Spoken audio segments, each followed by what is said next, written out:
오늘 성경 말씀에는 가장 귀한 것을 가장 최고의 방법으로 나누어 주신 분의 이야기가 나옵니다. 예수 그리스도에 관한 이야기입니다. 자, 그분이 가장 아끼는 사람들이 누구였고 또 그들에게 가장 귀한 것을 어떤 방법으로 나누어 주셨는지는 오늘 설교의 결론 부분에서 명확해질 것입니다. 먼저 오늘 요한복음 2장의 이 본문의 상황을 한번 살펴보겠습니다. 6월절에 예수님께서 예루살렘으로 올라가셨습니다. 그런데 성전 안에 양과 소 비둘기 파는 사람들, 또 돈을 환전하는 사람들로 성전 그 뜰이 아주 그냥 여기저기 장사터처럼 됐습니다. 그런 성전 마당을 보면서 예수님 마음속에 거룩한 분노가 일어났습니다. 특별히 그 성전 마당에서 벌어지는 그런 장사에는 성전과 관련된 종교 권력자, 사두개인 또는 바리새인들, 이런 사람들의 이권이, 검은 뒷돈이 오갔다. 학자들은 그렇게 보지요. 예수님이 그런 거 모르고 계실 리가 없겠지요. 예수님이 노끈으로 채찍을 만들어서 온통 채찍을 휘두르면서 짐승들을 내쫓고 그리고 환전상의 상을 막 뒤집어 엎고 이랬습니다. 이 장면을 한번 조금만 상상을 해보세요. 예수님이 무지무지하게 과격하게 행동을 하신 거잖아요. 예수님께서 공적인 사역을 하실 때 이만큼 분노하고 이만큼 과격하게 행동하신 적이 없지요. 근데 사실은 이거는 상황을 생각해 보면 굉장히 위험한 일이었습니다. 사람은 누구나 다 내 생계가 위협받는다 그러면 가만히 있지 않죠. 거기에 양이나 소 파는 사람들, 환전상들이 예수님하고 붙을 수도 있었습니다. 치고받고 그럴 수도 있었지요. 무력이 나올 수가 있었지요. 또 성전 권력자들이 자기들의 수입이 줄어드니까 아주 위협이 있을 수도 있었지요. 근데 다행히도 오늘 성경 말씀을 보면 예수님을 물리적으로 공격하는 그런 일은 발생하지 않았습니다. 제자들을 생각해 보세요. 제자들은 얼마나 걱정스러웠을까요? 얼마나 크게 당황했을까요? 말씀드린 대로 예수님한테 물리적인 공격을 가하는 거 아닌가? 얼마든지 있을 수가 있는 상황인데, 그리고 또 제자들 마음속의 생각에는 예수님이, 우리 주님이 왜 저렇게 과격하게 행동하실까? 아마 깜짝 놀랐을 것입니다. 그리고 굉장히 당황했을 것입니다. 이런 상황에서 유대인들이 바리새인, 사두개인 이런 사람들일 텐데 예수님께 항의를 하고 그리고 예수님한테 강하게 질책을 합니다. 그때 예수님께서 너희가 성전을 헐어라. 내가 사흘 동안에 다시 세우겠다. 유명한 말씀이고, 그리고 이 말씀이 무슨 뜻인지 제자들 그리고 바리새인 사두개인들도 이해가 되지 않았을 것입니다. 그런데 여기 요한복음 2장에 예수님께서 성전이라고 말씀하신 것은 자신의 육체를 가리킨 말이다. 그래서 이게 나중에요, 예수님이 십자가에 달려 못 박혀 돌아가시고 그리고 다시 부활하시고 나서 그때서야 뒤에 가서 우리 선생님이 그때 하신 말씀이 이런 뜻이었구나, 그거를 깨달았다, 이렇게 이제 기록이 되어 있죠. 근데 이 상황에서 제자들이 주님이신 예수님을 보면서 구약 성경의 말씀 하나를 떠올렸습니다. 성전을 사모하는 열심이 나를 삼킬 것이다. 시편 69편의 말씀이에요. 그런데 제자들 머릿속에 그 말씀이 이렇게 떠올랐습니다. 그런데 이 시편 69편이 오늘 요한복음 2장에서 이 상황하고 아주 밀접하게 연관이 되어 있습니다. 그래서 우리가 시편 69편 전체를 한번 볼 필요가 있습니다. 시편 69편은 다윗이 쓴 시입니다. 그런데 이 시는 다윗이 무지무지하게 어려운 상황, 아주 그냥 기가 막힐 정도로 힘든 상황에서 하나님께 부르짖고 또 자기의 심정을 토해내면서 쓴 시가 시편 69편입니다. 이 시편은 세 부분으로 나눌 수가 있습니다. 자, 첫 번째 1절부터 12절, 다윗이 환난을 당하는 상황, 기가 막힌 어려움을 당해서 어쩔 줄을 모르면 그런 상황이 기록이 되어 있습니다. 두 번째는 13절부터 29절인데 다윗이 그 상황에서 하나님께 부르짖으며 간절히 기도합니다. 간구합니다. 그리고 세 번째는 하나님께 올린 그 기도가 응답된 것을 믿고 그리고 확신하면서 다윗이 기뻐하고 찬양하는, 이게 이제 세 번째 부분입니다. 여러분, 이 세 가지, 이 세 부분을 한번 잘 생각해 보세요. 여기에는 신앙생활에 가장 기본적인 중요한 원리가 담겨 있습니다. 살면서 어려움은 누구나 다 겪죠. 또 남이 보기에 에이, 그 정도는 어려운 것도 아닌데, 그래도 그 사람한테는 죽을 정도로 어려운 경우도 많이 있죠. 자, 어려움을 당할 때 어떻게 하나요? 그러니까 인생을 성공적으로 사는 것은 어려움을 당할 때 어떻게 반응하고 어떻게 대처하나, 사실은 여기에 걸려 있지요. 그리스도인은 어려움을 당할 때 어떻게 해야 하나요? 우리가 너무나 잘 알죠. 기도해야 합니다. 그리고 기도하면서 우리의 마음이 어떤 상태가 돼야 되나요?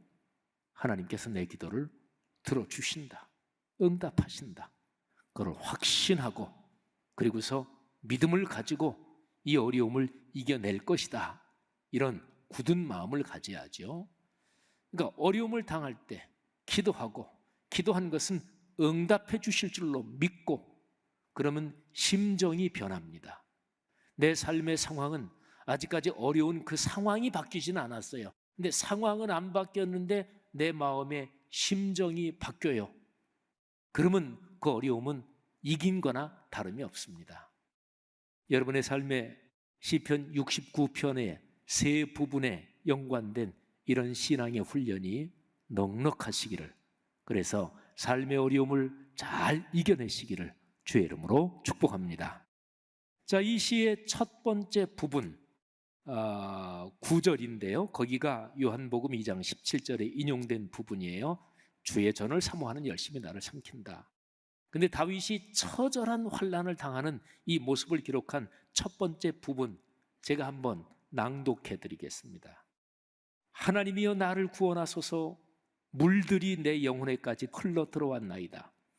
나는 설 곳이 없는 깊은 수렁에 빠지며 깊은 물에 들어가니 큰 물이 내게 넘치나이다.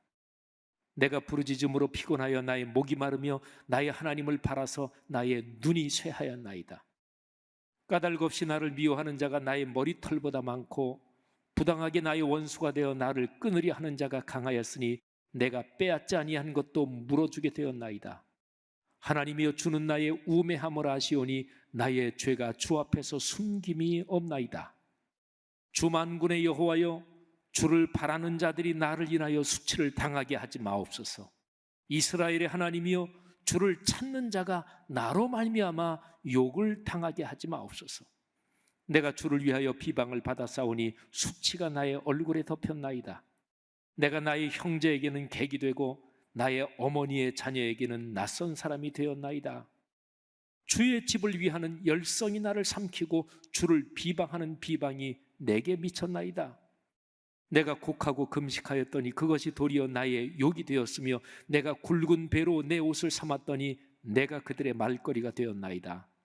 성문에 앉은 자가 나를 비난하며 독주에 취한 무리가 나를 두고 노래하나이다.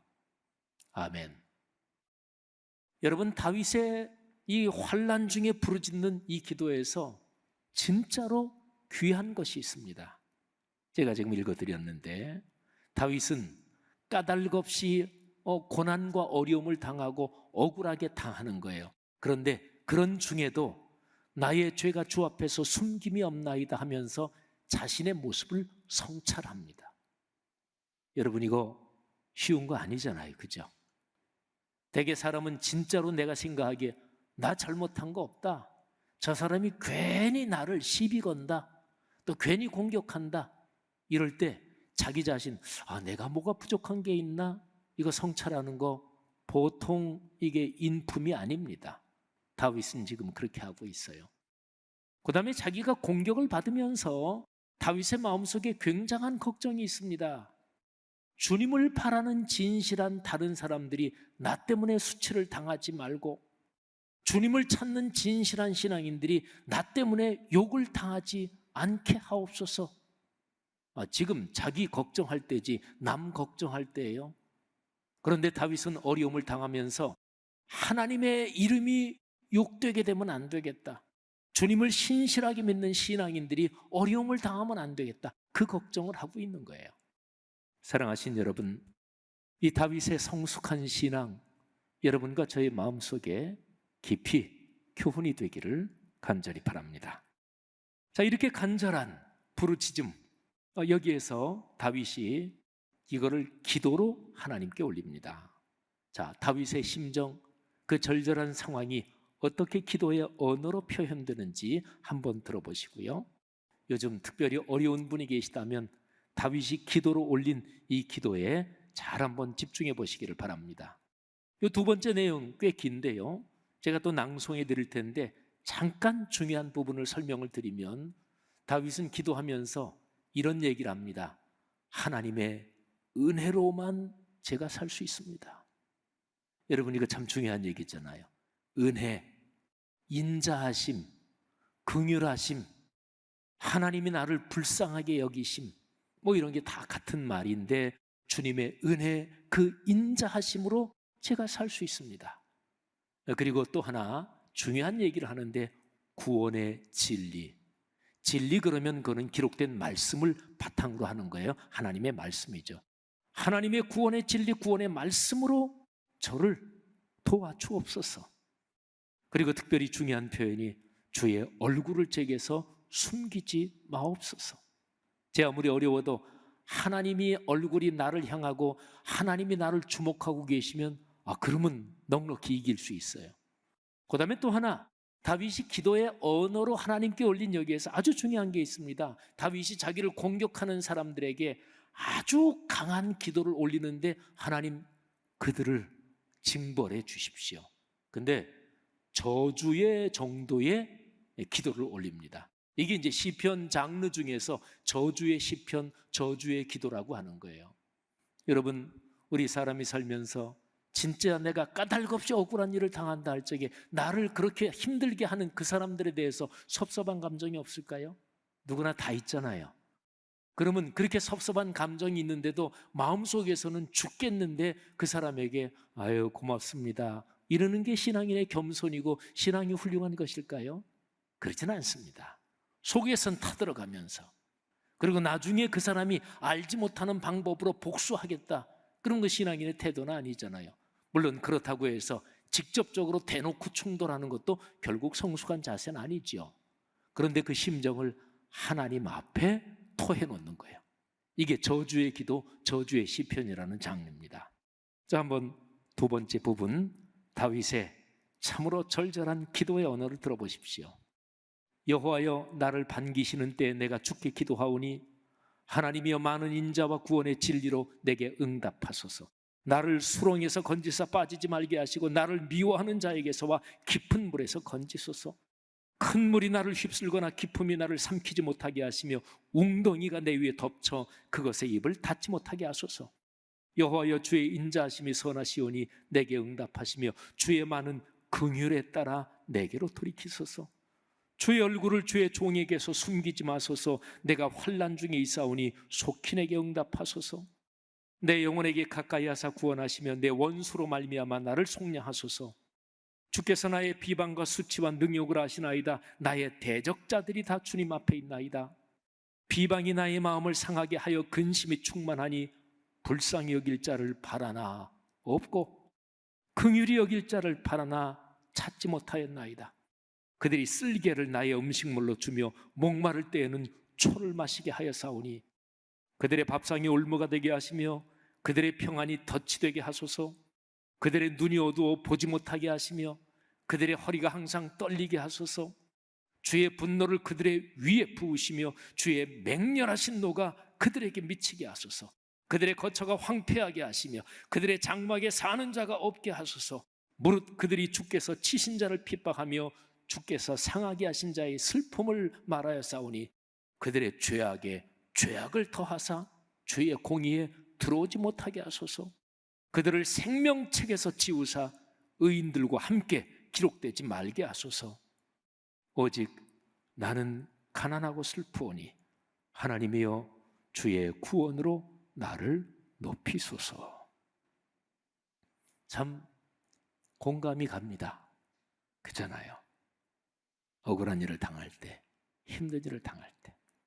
자, 세 번째 부분까지 들어보시죠. 말씀드린 대로 30절부터 36절 세 번째 부분은 지금 읽어드린 이렇게 간절한 기도를 토하면서 다윗의 마음에 갑자기 기쁨이 찾아와요. 하나님의 은혜지요. 성령의 역사지요.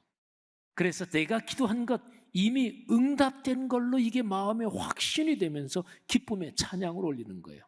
들어보십시오.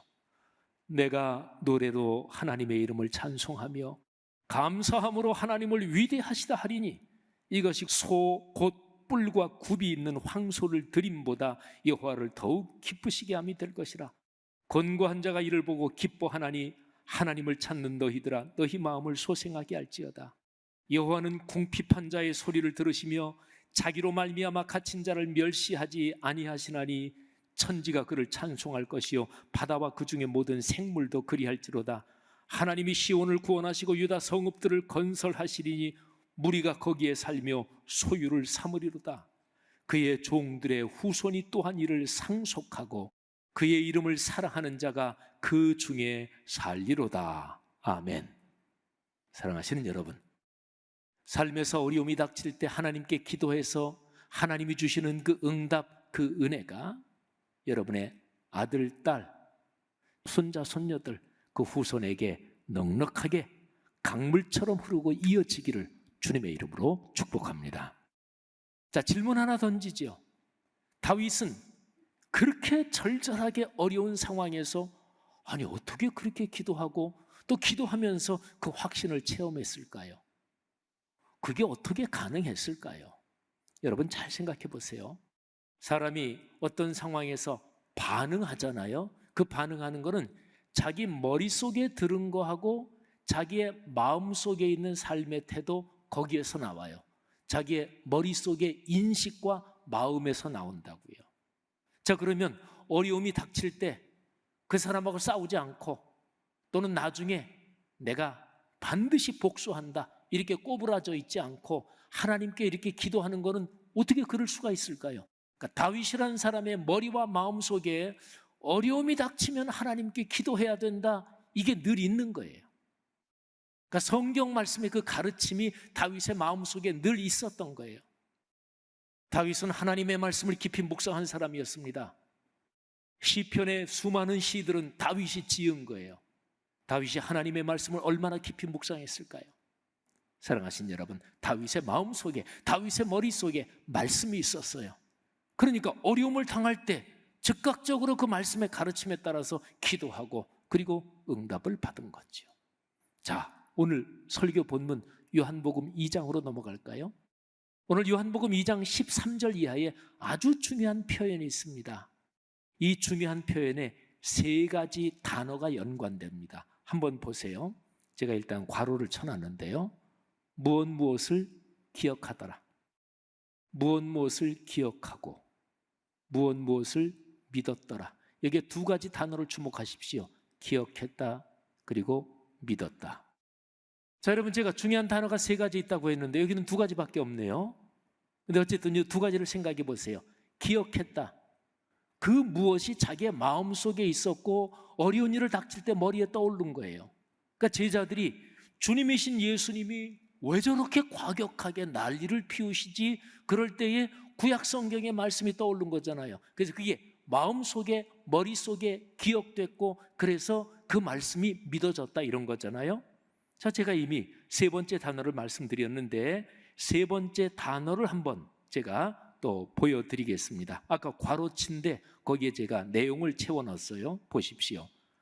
성경 말씀에 주의 전을 사모하는 열심이 나를 삼키리라 한 것을 기억하더라.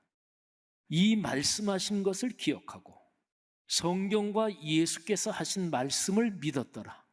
자, 여러분, 이제 중요한 세 번째 단어가 뭔지 아시겠죠? 말씀입니다. 그러니까 말씀을 기억하더라. 말씀하신 것을 기억하고 그 하신 말씀을 믿었더라. 세 가지 단어를 꼭 붙드십시오. 첫 번째가 말씀, 두 번째가 기억, 세 번째가 믿었다. 하나님의 말씀, 그 말씀이 내 마음과 그리고 내 머릿속에 어떤 상황을 닥칠 때 말씀이 떠올라야 돼요. 말씀의 가르침으로 훈련받은 게 내 삶에서 그렇게 반응이 돼야 돼요. 그러면 거기에 믿음이 생깁니다. 말씀에서 믿음이 나오거든요. 그러면 어려운 상황을 이겨낼 수 있습니다. 이 복이 우리에게 넘치기를 바랍니다. 여러분, 그런데 제가 세 가지 단어라고 말씀드렸죠. 근데 여기에 한 가지를 더 해야 됩니다. 제가 세 가지 단어로 설명드린 것은 성경이 무엇을 말씀하는가 그거를 설명드린 거예요. 근데 성경이 하나님의 말씀이 이 얘기를 하는구나 그걸 이제 알았잖아요. 그러면 이거를 내 삶으로 이해해야 되잖아요. 그죠? 이 성경 이 말씀이 나에게 어떤 가르침을 주느냐 내 삶하고 연결이 돼야 되잖아요. 자, 그럼 보실까요? 이 세 가지 단어에 한 단어를 더하겠습니다. 이게 현실적으로 중요한 거예요. 내 삶으로 하나님의 말씀이 우리 삶으로 이어지는 거지요. 다시 한번 보실까요? 아까 거기에 주어를 제가 추가했습니다. 제자들이 주어가 추가됐죠. 제자들이 성경 말씀에 이러이런 말씀 이거를 기억하더라. 그 다음에 제자들이 이 말씀하신 것을 기억하고 또 그 뒤에 문장도 주어는 똑같죠. 제자들이 성경과 예수께서 하신 말씀을 믿었더라. 자, 여러분, 제자들이 그렇게 말씀을 기억하고 믿었습니다. 자, 오늘날 여러분과 저는 어떤가요? 여러분이 살아가시면서 어려움을 당할 때 여러분은 그 어려움을 어떻게 해결하고 또 어떻게 반응하시나요? 우리가 인생 삶에서 인생 여정을 걸어가면서 아주 중요한 원리들은 이렇게 훈련이 돼야 돼요. 훈련은 뭡니까? 내가 어떤 상황에 부딪혔을 때 이렇게 하면 어떻게 해야 된다 그랬더라? 그때 그 책에 뭐라고 써 있더라? 이러면 늦어요. 계속 반복적으로 훈련해서 어떤 상황이 딱 부딪힐 때 그게 머리에 즉각적으로 떠오르면서 그렇게 반응해야 돼요. 어려움이 닥칠 때, 삶에 힘든 일이 닥칠 때 어떻게 해요? 기도해야지요. 이거는 그렇게 훈련해야 돼요. 그냥 내가 지식적으로는 알고 있지. 근데 그렇게 계속 훈련 안 하면 어려운 일이 닥칠 때 기도 안 나와요. 다 아시잖아요. 여러분, 제가 설교 처음에 했던 얘기 그거를 마무리해야 되겠습니다. 가장 사랑하는 사람에게 가장 소중한 것을 참 멋지게 주셨던 분, 자, 예수 그리스도. 예수 그리스도께서 가장 사랑한 사람들, 또 예수님은 인류 전체지요. 그분이 가장 사랑하는 사람들에게 주시고 싶었던 것이 무엇일까요? 그거는 영원한 생명. 근데 그 영원한 생명을 어떻게 주셨을까요? 그분은 최선을 다해서 주셨어요. 이거는 반드시 내가 성공적으로 줘야 되겠다. 최선을 다하셨어요. 그 방법이 십자가. 당신의 목숨을 십자가에서 버리시는 그 방법을 통해서 이 귀한 선물을 주셨어요. 사랑하신 여러분, 여러분이 사랑하는 사람들한테 무엇을 물려줄 것입니까? 오늘 예수 그리스도는 말씀 자신이신데 말씀 자신이신 예수님이 또 그분 자신이 성전이셨어요. 그래서 말씀 자신이고 성전이신 그분이 당신의 목숨을 주셔서 당신을 믿는 사람들이 거룩한 말씀으로 성전 하나님의 집을 중심으로 신앙생활하면서 인생 여정 걸어가도록 그렇게 십자가를 지신 거예요. 성도 여러분, 말씀이 기억나십니까? 어려움을 당할 때 어떤 특별한 급한 상황에서 말씀이 기억나십니까? 그래서 기도하십니까? 여러분의 삶이 그런 하나님의 말씀이 늘 기억되고 그 말씀으로 살아가고 그래서 멋진 축복의 인생이 되기를 주님의 이름으로 축원합니다. 하나님께서 여러분들의 삶에 말씀 묵상을 통해 큰 은혜와 복을 인생 내내 주실 것입니다. 그런 축복 누리시기를 주의 이름으로 축원합니다.